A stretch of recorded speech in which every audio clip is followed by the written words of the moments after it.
আসসালামু আলাইকুম। দৈনিক সমকাল আজকে একটা প্রতিবেদন প্রকাশ করেছে। এখন সেই প্রতিবেদনটা সত্য নাকি মিথ্যা তা তো জানি না। তবে এই প্রতিবেদনে যেহেতু বিসিবি প্রেসিডেন্ট ফারুক আহমেদকে কোট করা হয়েছে, সুতরাং এই জায়গাটা ধরে নেওয়া যায় যে কোনো না কোনো একটা ঘটনা তো অবশ্যই আছে। যেহেতু এখন পর্যন্ত বিসিবি প্রেসিডেন্ট ফারুক আহমেদ কিন্তু এটা নিয়ে কোনো আপত্তি জানান নাই, বলেন নাই যে না আমি এরকম কোনো কথা বলি নাই বা এটা মিথ্যা কথা, এরকম কোনো কিছু কিন্তু বলেন নাই। সুতরাং এটাকে আমরা ধরে নিতে পারি যে হ্যাঁ এরকম ঘটনা ঘটেছে। প্রতিবেদনটা এরকম যে সাকিব আল হাসান বাংলাদেশ ক্রিকেট বোর্ডকে ৩টা শর্ত দিয়েছেন। ১ নম্বর শর্তটা হচ্ছে তিনি দেশে খেলতে পারার নিশ্চয়তা চান। ২ নম্বর শর্ত হচ্ছে দেশে খেলে তিনি আবার বিদেশে যাওয়ার নিশ্চয়তা চান। ৩ নম্বর শর্ত হচ্ছে তার যে ব্যাংক অ্যাকাউন্ট জব্দ করা হয়েছে বাংলাদেশ ব্যাংক কর্তৃক সেটা ওপেন করে দেওয়ার জন্য। এখন দেখেন, বাংলাদেশ ক্রিকেট বোর্ড কিন্তু এগুলোর কোনো অথরাইজড বডি না। বাংলাদেশ ক্রিকেট বোর্ড তার ক্ষমতাই নাই এটা। বাংলাদেশ ক্রিকেট বোর্ড একটা স্বায়ত্তশাসিত প্রতিষ্ঠান। বাংলাদেশ ক্রিকেট বোর্ডের প্রেসিডেন্ট তার বাই প্রোটোকল বাংলাদেশ ক্রিকেট বোর্ডের প্রেসিডেন্ট হিসেবে এই জায়গাগুলো দেখভাল করা বা এই জায়গাগুলো ওপেন করে দেয়া তার এখতিয়ারে পড়ে না। তিনি যেটা করতে পারেন, সাকিব আল হাসান যে রিকোয়েস্টটা করেছেন যে বাংলাদেশ ক্রিকেট বোর্ড যাতে বাংলাদেশ সরকারকে রিকোয়েস্ট করে এই ৩টা ব্যাপার বা এই ৩টা সমস্যার সমাধান করে দেওয়ার জন্য। এখন বাংলাদেশ ক্রিকেট বোর্ড যদি রিকোয়েস্টও করে, বাংলাদেশ সরকার তার নিজস্ব পলিসিতেই হয়তো বা চলবে। এখন বাংলাদেশ সরকার কিন্তু বাংলাদেশ ক্রিকেট বোর্ডকে যে শুনবে বা বাংলাদেশ ক্রিকেট বোর্ডের রিকোয়েস্ট যে রাখবে, এটা কিন্তু বিষয়টা সেরকম না। কারণ আবারও বলছি, বাংলাদেশ ক্রিকেট বোর্ড রিকোয়েস্ট করতে পারে। এখন গভর্নমেন্ট যদি সেটাকে না মানে বা গভর্নমেন্ট যদি সেই রিকোয়েস্টটা না রাখে, সেটা গভর্নমেন্টের ব্যাপার। এই জায়গাটায় কিন্তু বাংলাদেশ ক্রিকেট বোর্ডকে আপনি কোনো দায় দিতে পারবেন না। বাই প্রোটোকল এটা বাংলাদেশ ক্রিকেট বোর্ডের কোনো দায়ের জায়গা না। গভর্নমেন্ট হয়তো বা তাদের মতো করে চলছে। তবে ফারুক আহমেদ একটা কথা বলেছেন, সেটা হচ্ছে যে সাকিব আল হাসান দেশে থাকেন না, প্লেয়ারদের সঙ্গে প্র্যাকটিস করেন না বা টিমের সঙ্গে প্র্যাকটিস করেন না। এই অবস্থায় তার জন্য আন্তর্জাতিক ক্রিকেট খেলাটা কঠিন। এই ব্যাপারের সঙ্গে বা এই পার্টিকুলার কথাটার সঙ্গে আমি একটু দ্বিমত পোষণ করব। কারণ সাকিব আল হাসান এর আগেও ২০১৯ বিশ্বকাপের আগেও কিন্তু দলের সঙ্গে তিনি আসলে ওইভাবে প্র্যাকটিস করেন না। তিনি আইপিএলে ছিলেন, তারপর ইন্ডিভিজুয়াল প্র্যাকটিস করেছেন। ইভেন আগেও আমরা দেখেছি যে অনেক সিরিজের আগেই দেখেছি আমরা সাকিব আল হাসান দলের সঙ্গে টিম প্র্যাকটিস করেন নাই, তিনি ফ্র্যাঞ্চাইজি লিগ খেলতেন বা তার নিজস্ব কমিটমেন্টের জায়গা ফুলফিল করতেন, আবার তিনি দলের সঙ্গে যোগ দিতেন। এবং সাকিব আল হাসান এমন মাপের ক্রিকেটার যার ফিটনেস লেভেল বা ইন্ডিভিজুয়াল ট্রেনিংটা তিনি সবসময় মেনটেন করেন। এখনও তিনি বাংলা টাইগার্সের হয়ে টি10 লিগ খেলছেন।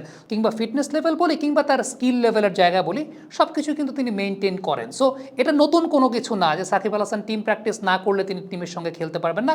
এই ব্যাপারটাকে আমি আসলে একমত পোষণ করি না। কিন্তু বাদবাকি যে জায়গাটা সেটা হচ্ছে যে এটা কিন্তু পুরোটাই বাংলাদেশ গভর্নমেন্টের ব্যাপার, বাংলাদেশ সরকারের ব্যাপার। এখানে বাংলাদেশ ক্রিকেট বোর্ড কোনো হস্তক্ষেপও করতে পারবে না। হ্যাঁ, রিকোয়েস্ট হয়তো বা করতে পারে, কিন্তু বাংলাদেশ ক্রিকেট বোর্ড রিকোয়েস্ট করলে, বাংলাদেশ ক্রিকেট বোর্ড একটা স্বায়ত্তশাসিত প্রতিষ্ঠান, বাংলাদেশ ক্রিকেট বোর্ড রিকোয়েস্ট করলে বাংলাদেশ গভর্নমেন্ট তাদের পলিসি মেনটেন করবে না বা পলিসি ভিন্ন করবে, এটা আসলে কখনো হবে বলে আমার কাছে মনে হয় না। হ্যাঁ, একটা জায়গা আমার কাছে মনে হয় যে বাংলাদেশ সরকার যদি মনে করে যে সাকিব আল হাসান তিনি বাংলাদেশের ক্রিকেটার, অ্যাজ আ ক্রিকেটার, আমি নট অ্যাজ আ পলিটিশিয়ান বলছি, as a cricketer Shakib Al হাসানের বিষয়টাকে বিশেষ বিবেচনায় দেখা, সেটা কোন জায়গাটা আমি সেটা বলি, সেটা হচ্ছে তার বিরুদ্ধে যে হত্যা মামলাটা আছে, এই হত্যা মামলাটা যদি সঠিক না হয়ে থাকে, তার যদি এই জায়গাটায় কোনো ইনভলভমেন্ট না থাকে, এই জায়গাটাই আসলে তদন্ত করার জায়গাটা। এবং এটাকে যদি বিশেষ বিবেচনায় একটু দ্রুত তদন্ত করা যায়, বিশেষ বিবেচনায় দ্রুত তদন্ত করা যায়, তদন্ত করে যদি সাকিব আল হাসান দোষী সাব্যস্ত হন, ডেফিনেটলি তার আইন অনুযায়ী শাস্তি হবে।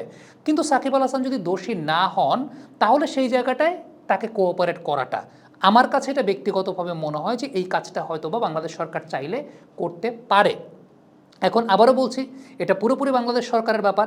কিন্তু একটা ক্রিকেটার যেহেতু তার সেই জায়গাটায় আপনি প্রায়োরিটি চিন্তা করেন যে সামনে চ্যাম্পিয়ন্স ট্রফি আছে, তিনি ন্যাশনাল টিমে খেলছেন, আমি বলছি যে এই বিষয়টা সেটা হচ্ছে তার এগেনস্টে যে মামলাটা আছে, এই মামলাটার তদন্তটা যাতে দ্রুত হয়। এটাকে প্রায়োরিটি ওয়াইজ যদি এই তদন্তটাকে দ্রুত করা যায়, তাহলে একটা না একটা রেজাল্ট তো বের হবে।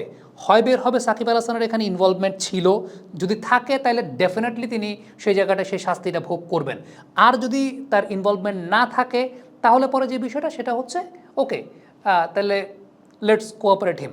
এখন এই জায়গাটায় যদি আমরা দৃষ্টান্ত স্থাপন না করতে পারি, আমার কাছে মনে হয় তাহলে তো কোনো পরিবর্তন আসলে আসলো না। কারণ আমাদের এখানকার পলিটিক্সটা আসলে এমন একটা বিষয়, খুব কমপ্লিকেটেড একটা বিষয়। আমার নিজেরও আসলে এই বিষয়ে এত ধারণা ছিল না, মানে এই সাম্প্রতিক সময়ের ঘটনার আগে। যে আমাদের এই জায়গাটার পলিটিক্সটা আসলে কতটা কমপ্লিকেটেড একটা বিষয়, কতটা কমপ্লিকেটেড, কতটা স্পর্শকাতর একটা বিষয়, যেটা নিয়ে আসলে মন্তব্য করতেও অনেক সময় দ্বিধাবোধ হয়, কারণ যেহেতু আমি পলিটিক্সের মানুষ না বা আমার পলিটিক্স সম্পর্কে জ্ঞান ওই রকম নাই।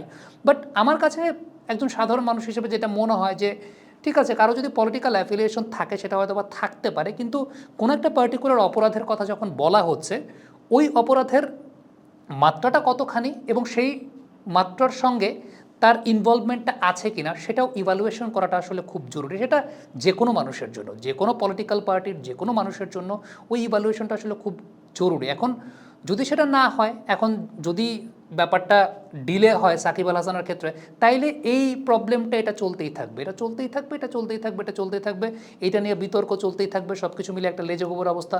বাংলাদেশ ক্রিকেট বোর্ডের দোষ দেওয়া হবে। অনেকেই বলছেন যে বাংলাদেশ ক্রিকেট বোর্ডের প্রেসিডেন্ট ফারুক আহমেদ তার গার্ডস নাই কেন? ভাই, এখানে গার্ডস থাকার কোনো কিছু নাই। আইন আইনের মতো চলবে, বাংলাদেশ সরকারের যে পলিসি, বাংলাদেশ সরকারের পলিসি সরকারের পলিসির মতো চলবে।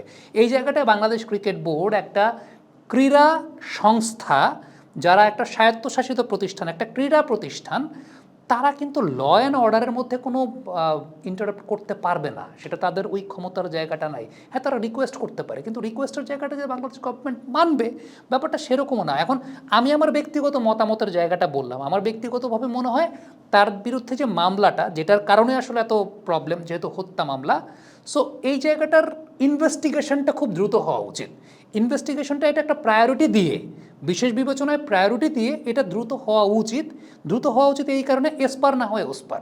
ইনভলভ থাকলে ওকে, ইনভলভ না থাকলে ঠিক আছে, তাহলে লেটস কোঅপারেট হিম।